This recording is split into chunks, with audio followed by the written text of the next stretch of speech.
Let's cut right through the noise today. If you ask 5 different dating coaches why a man commits, 4 of them will give you the same recycled playbook. Wear the red dress, play hard to get, master the art of the text message delay, and cook a mean lasagna. Here's the problem with that advice. It treats men like simple vending machines, where you insert 3 compliments and a flirtatious smile, and out pops a lifelong commitment. That's not how the male brain actually operates. A man can find you stunning, love spending time with you, laugh at all your jokes, and still keep one foot firmly out the door for 18 months. Why? Because physical attraction gets a man through the front door, but it doesn't build a home. Men fall deeply, irrevocably in love through a series of internal psychological triggers. Think of them as 5 emotional switches. When these switches stay off, a man remains guarded, keeping his emotional perimeter intact. But when they flip, the defense mechanisms drop, the hesitation dissolves, and commitment stops feeling like a sacrifice. It starts feeling like an obvious necessity. Today, we're breaking down all 5 of these switches from behind the masculine curtain.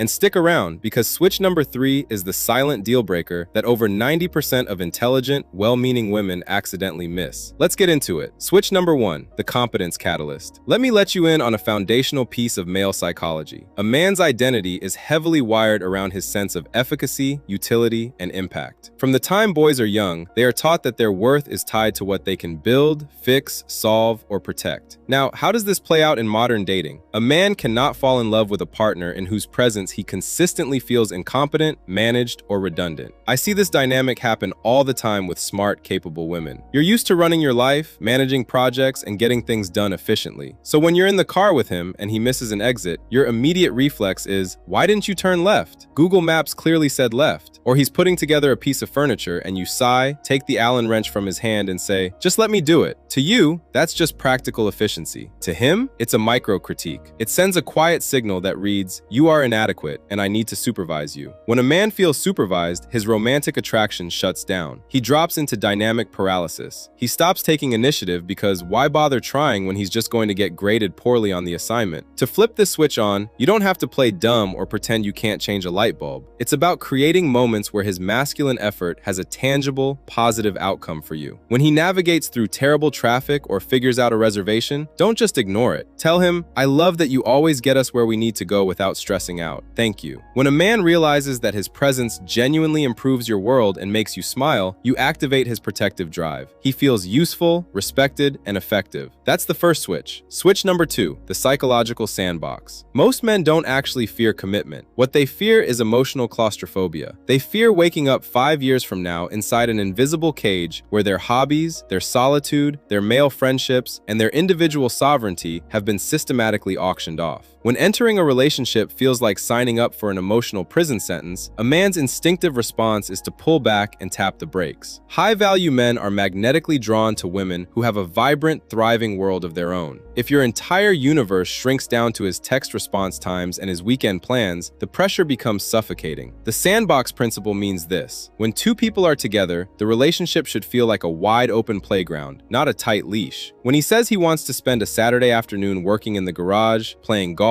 or catching up on his own projects, how do you react? If you react with passive-aggressive sighs, sarcastic remarks, or emotional scorekeeping, the cage door rattles. But if you smile, hand him his jacket and say, have a great time, I've got a book I've been dying to finish anyway, something wild happens in his brain. Because you aren't chasing him or trapping him, the emotional gravity reverses. His fear of entrapment completely evaporates. He realizes that loving you doesn't require him to lose himself. Switch number 3, the non-punitive landing strip. Now we arrive at switch number 3. Pay close attention here because this is the one that causes more silent relationship deaths than almost anything else. I call it the non-punitive landing strip. Every man walks around wearing a heavy suit of social armor. From childhood, society tells men to be stoic, stay strong, handle the pressure, and never show fear, doubt, or financial anxiety. Men are constantly told in modern culture, it's okay to be vulnerable. But here's the brutal truth most men won't say out loud. Most men who have opened up in the past have had that vulnerability weaponized against them. Maybe he told an ex that he was terrified about his business failing, and she looked at him with subtle disappointment. Or worse, the next time they had an argument, she threw his deepest insecurity right back in his face. The moment a man feels penalized or judged for revealing his raw, unpolished self, the emotional drawbridge pulls up forever. He might stay in the relationship for convenience, but his heart will never fully unpack its bags. Turning this switch on requires you to be an unshakable, non-punitive landing strip. When he finally has the courage to admit he's stressed about money, overwhelmed at work, or feeling insecure, don't panic, don't immediately jump in to fix it, and don't make his anxiety about you. Hold steady. Look him in the eye and say, "It takes a lot of guts to say that. You've navigated heavy things before, and I trust your ability to figure this out. I'm in your corner." When a man realizes he can drop his armor in front of you, show you his scars and his doubts, and you don't lose respect for him, that is the exact moment casual dating transforms into lifelong devotion. Switch number 4, reciprocal unmasking.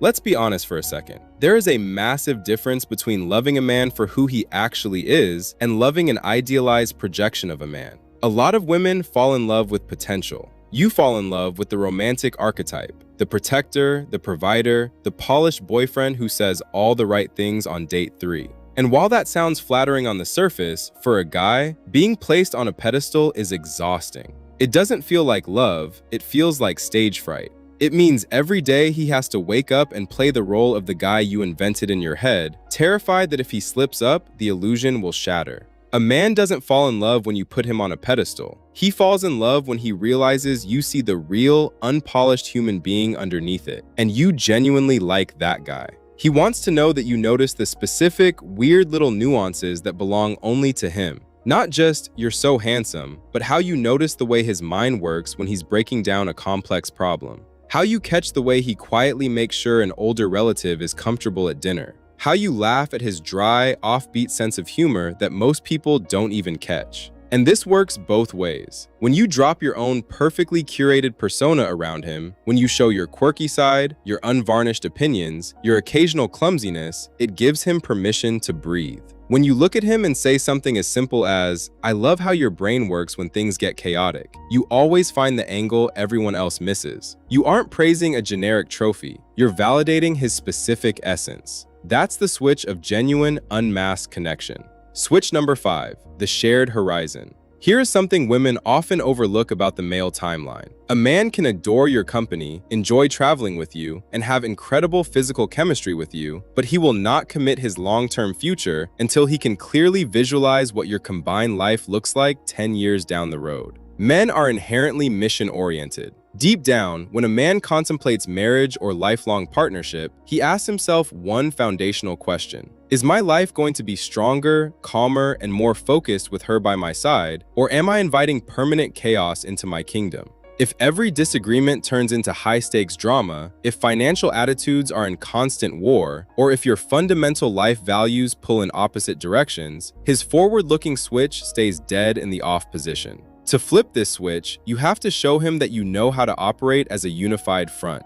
When life goes completely sideways, the flight gets canceled, the tire blows out on the highway, or an unexpected financial hiccup happens, what's the vibe? Do you immediately spiral into finger-pointing, panic, and emotional scorekeeping? Or do you take a breath, look at him, and tackle the situation together? When a man sees that you have an inherent team mentality, that your attitude in a crisis is, "It's you and me versus the problem," rather than "me versus you," his future vision locks onto you. He realizes that having you in his foxhole makes him bulletproof. You aren't just a romantic interest anymore, you're his indispensable partner. Let's pull this entire blueprint together so you can see the full picture. Switch 1, competence. I am effective and valued here. Switch 2, autonomy. I am free to be myself here. Switch 3, emotional safety. I am safe to drop my armor here. Switch 4, unmasking. I am truly seen and respected here. Switch 5, shared horizon. My future is stronger with her. Notice something important about these 5 switches. None of this requires you to play childish mind games. None of it asks you to shrink yourself, compromise your boundaries, or beg for a man's attention. In fact, it requires the exact opposite. It requires a woman who is secure in her own skin, emotionally self-sufficient, and grounded enough to create a safe, high-respect dynamic where a masculine man feels inspired to give his absolute best. When a man finds a woman who naturally activates these switches, he doesn't sit around asking himself if he's ready for commitment or making excuses about timing. The internal debate is over. He commits because he knows that walking away from a woman like that would be the biggest mistake of his life. I want to hear from you now. Which of these 5 switches hit home the most for you? Was it the competence need, or have you seen switch number 3 play out in your own past dating experiences? Drop your thoughts in the comments right down below. I'll be hanging out down there for the next couple of hours, reading through and replying to your questions. If this video gave you real perspective today, make sure to hit that subscribe button, turn on notifications, and share this with a friend who needs to hear it. Until next time, keep your standards high, protect your peace, and I'll catch you in the next video.